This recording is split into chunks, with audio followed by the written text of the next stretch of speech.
Hi there, I'm Miriam and welcome to Miriam's Manor. You guys, you can see behind me, I am in Good Fruit Garden, my own personal home garden in my backyard. And I thought that I would bring you along today to show you what an excessive heat warning coupled with a water issue will do in a garden. So I live in the low desert of Arizona and I garden in a zone 9B. I have to say this though, because a lot of California is also gardens in a zone 9 and it is not the same. Our heat is extreme.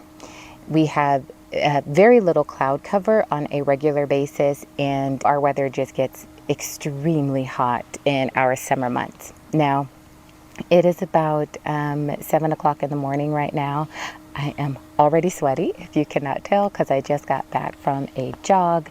So while I am already sweaty, I thought I would go ahead and tackle this issue in my garden because today we actually have a little bit of a reprieve in our weather. It's only supposed to be about 99 degrees today, so it's a little bit cooler out this morning. And we are going to have a storm roll in, so there's cloud cover right now and it's a little bit overcast. So thank God for a little bit of a break in the weather so I can tackle these issues. So about 3 weeks ago, Arizona, or a month ago, had an excessive heat warning for about 3 weeks, which is not abnormal and it is not out of the ordinary for Arizona to have temperatures over 110 degrees on a regular basis. That is the cost of living in the desert. However, I was just reading our local news the other day and the water company was having issues with their system that they did not make any of the residents aware of, and they were having a water pressure issue. So the amount of water that all of the plants were getting was cut in half or a third. So in that, all of our gardens suffered. Now I was out here every few days checking my garden, and I kept telling my husband, like, babe, we need to increase the water. My garden beds are completely dry. And he thought, babe, I just increased them, they should be fine. And I was like, I think so too. We're giving them plenty of water for the time that our system runs, but it's just not enough. We've got to increase my zone back here. And we kept increasing it and increasing it and increasing it. And I had even begun to supplement water because of this. And by the time we just decided to regularly hand water, it was too late. So much damage had already been done, as you can kind of see behind me. So I have palm trees that have been established for over 2 years now that have considerable burn on almost every single leaf. It is a bear in the summer to go around and hand water all of these things. Here in my yard, we really rely on our irrigation systems here. So the only things that are doing well are plants that are drought tolerant, that love the heat. Anything that is kind of like mid-range that we kind of push the borders on here in Arizona, it is struggling. So I will give you guys a quick tour before I get to work so you can see all of the damage. And this is a good reason and a good reminder as to why we should stay in our gardens daily and check them, because I was only coming out every few days noticing the beds. And had I been a little bit more consistent during these summer months, it wouldn't have been so bad. But who wants to be out in the garden regularly when it's 110 degrees outside? So, because we wake up and it's 100 degrees when we wake up. So even if I tried to come out early, it's still really hot. So anyways, I'm going to stop talking now. I'm going to turn this camera around, give you guys a look at what's going on, and get to work. All right, so I am going to start on this side. Now, this part here, this was not from the heat. This is actually aphids. This is one of my only tomato plants that did survive. However, I do have not aphids, it's spider mites. Sorry, guys. I have to deal with these spider mites, and I might just go ahead and cut this entire tomato plant out just to try to control the issue, because it wasn't supposed to be planted here in the first place. This was actually the bed that I have my strawberries in, that you can see. The good thing is, though, strawberries here are very sensitive in the summertime. And I am surprised that these babies are even flowering right now, but I know that they are because they're getting shaded from this tomato plant. So I'm very hesitant to pull this completely out. But this is one of the only beds that kind of did okay. Let me come around this way. So I've got a volunteer tomato that's huge right here. I have got a bell pepper that really hasn't done a whole lot this season, but give me about 4 or 5 bell pepper. And my oregano that is here is doing okay. You can see it right here. Before, if you remember my last garden tour, I did have a squash plant, and I had to, no, it was zucchini. So I completely dug out the zucchini plant already because it was just completely fried. So if you come in here, you can see where the damage was done in my cucumber plant and where they have started to come back since I began to supplement water and just hand water. You can really see this thing trying to like flush back out, but there's so much dead underneath that I've got to go through this canopy and cut out a lot of the junk. Now, this is where all of the disasters happen. A lot of the disaster happen on this side. Almost this entire bed I am going to rip out today. The cucumbers are trying to rebound, but again, I have aphid issues, and not aphids. Why do I have aphids on the brain today? They're spider mites. I have spider mite issues back here in all of these tomato plants, and when the heat came, they like shriveled up.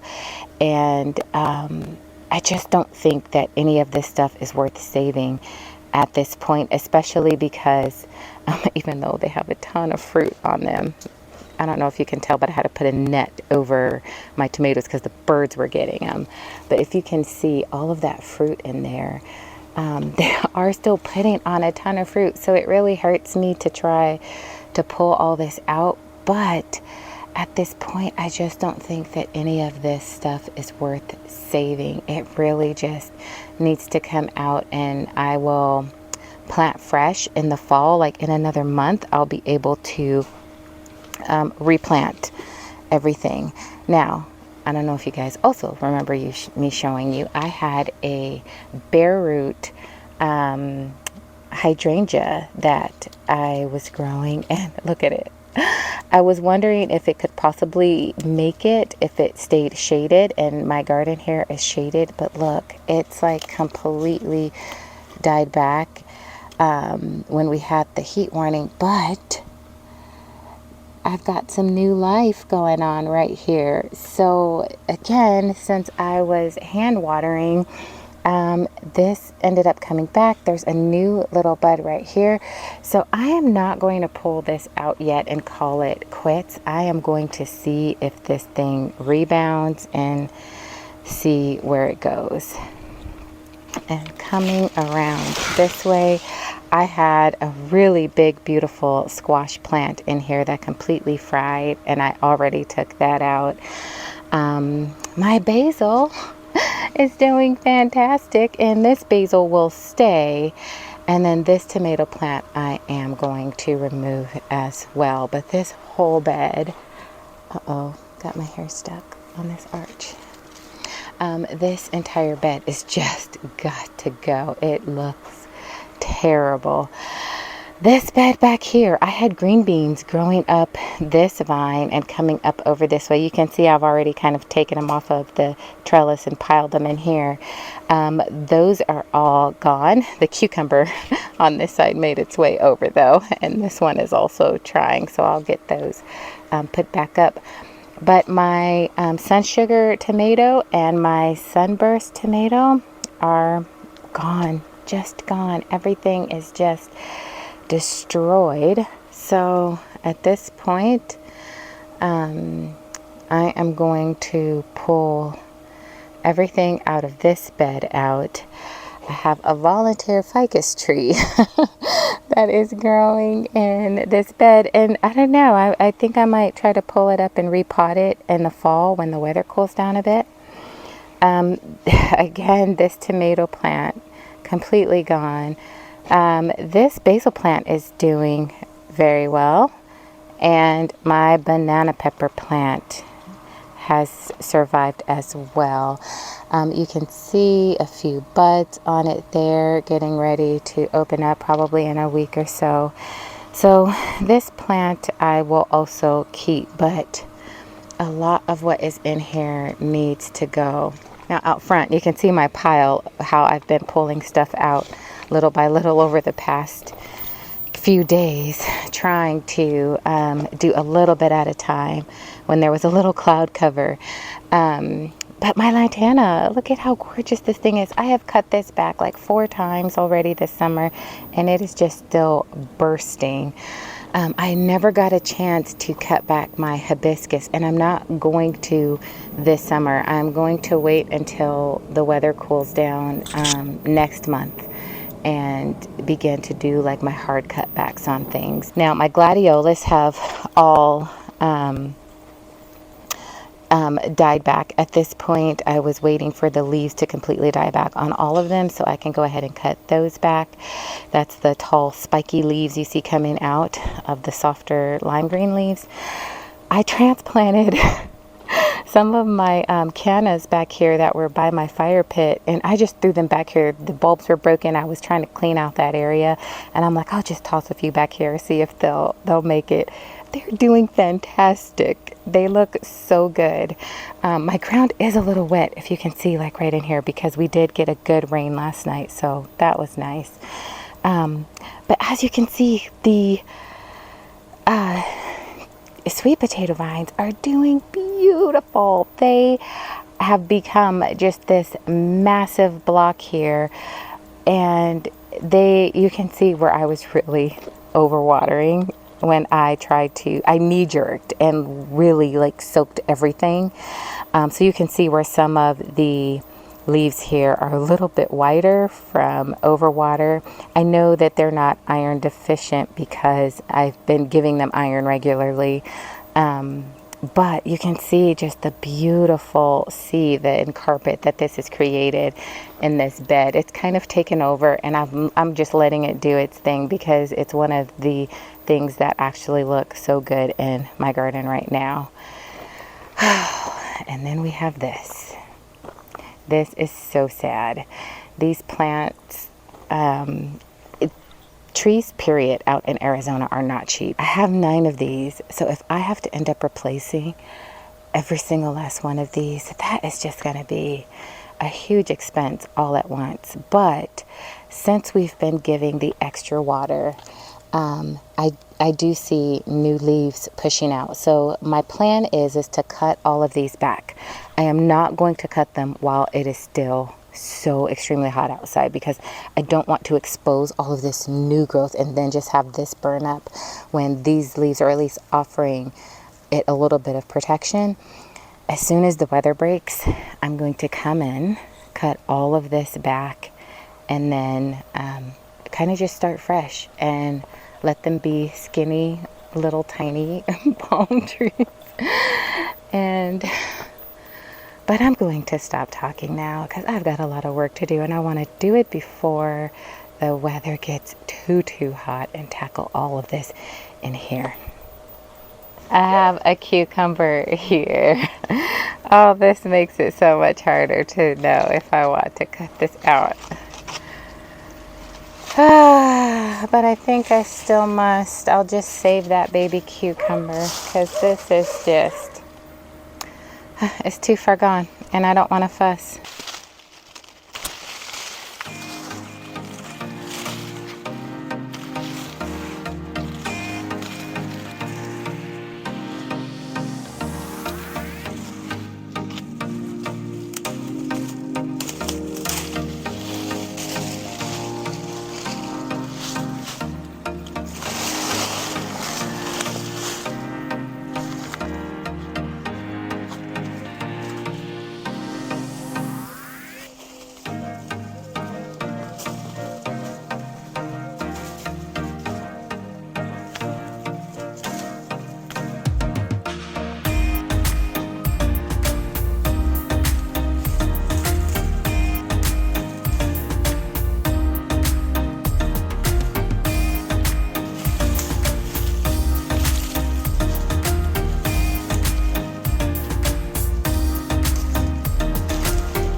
I'm caught on the bird netting.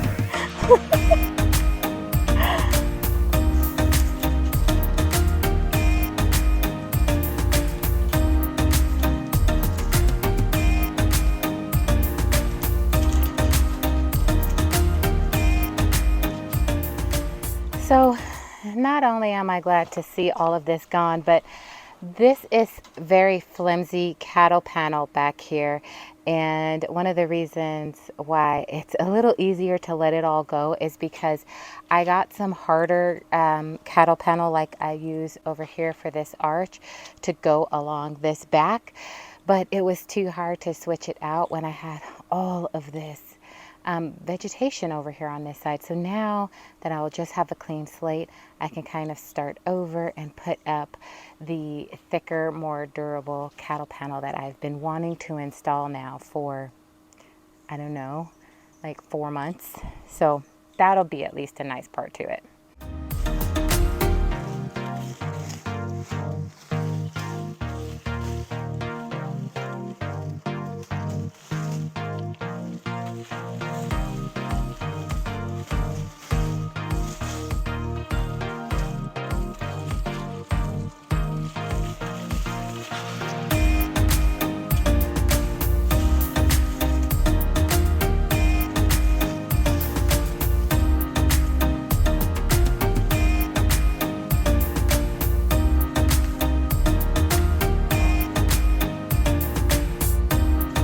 One of these doesn't look too bad. One of these might be able to stay.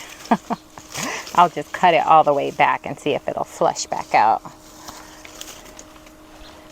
But this one doesn't seem too bad if I let it live. This one's gonna come out though.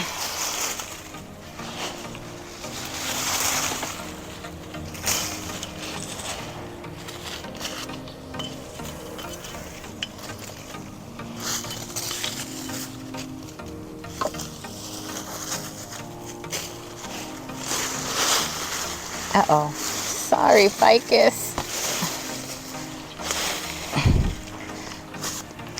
I have a little baby ficus tree that also offered itself up right here, growing from the ground. And ficus trees can get up to like 50 feet, well, like 35 feet wide and about like 25 feet tall. So I need to do something about this one as well. I can try to save it, but sometimes they don't take to transplanting too well, especially I won't be able to get a lot of the root ball because it's like right up against this garden bed. So I don't know if I'll be able to save it or not, but I am going to try.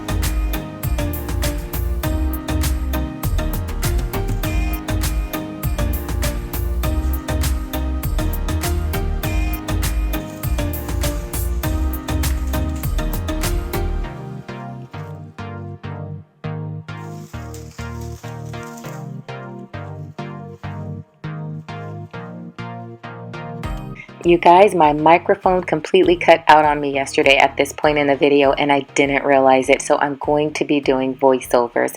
But what I'm doing now is just cutting out the dead from this canopy, as well as thinning out the canopy to allow proper airflow through, because dense foliage provides an ideal breeding zone for spider mites and aphids from my experience. So I want to keep this nice and airy so I get really good light flow, airflow, and when I go to spray, that the spray will be able to reach all of the points. And at this point, this is all of the foliage that I have pulled out, cut out, and there is a huge mess here now on the floor that I have However, at this point, it was close to 10 o'clock, and I did have a 10 o'clock appointment that I had to get to. So I actually had to leave this and get to it the next day. But I did clean up this canopy really nicely. As you can see, I thinned it out quite a bit, and it could probably even take being thinned out a little bit more. But in the back here, all of these garden beds have been cleared out. I do still have to brush up and rake out all of the leaf debris that has remained in here, but I will do that sometime tomorrow. And I'm also going to just spray some BT on the top of this just in case there are any more spider mites that are remaining in the top layer of the soil. And this is the basil plant that is doing fantastic that I showed you guys earlier that I am definitely leaving in.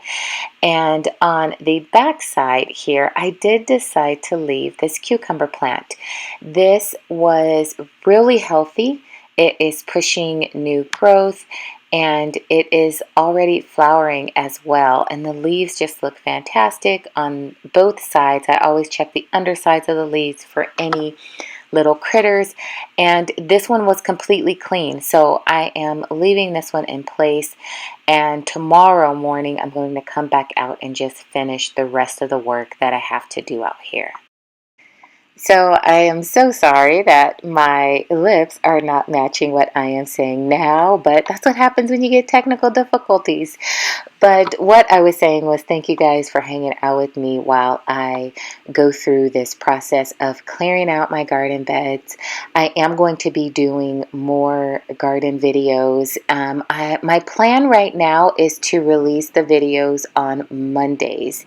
And so I'm going to just be doing regular garden video updates as well as growing with God in my garden videos as well on Mondays. So stay tuned for those upcoming videos. And I'm just so grateful that the weather was beautiful this morning and I was able to do this and not completely fry. So hit that like button and the subscribe button. I will see you next week. And until I see you again, may your life and your garden produce good fruit. Bye.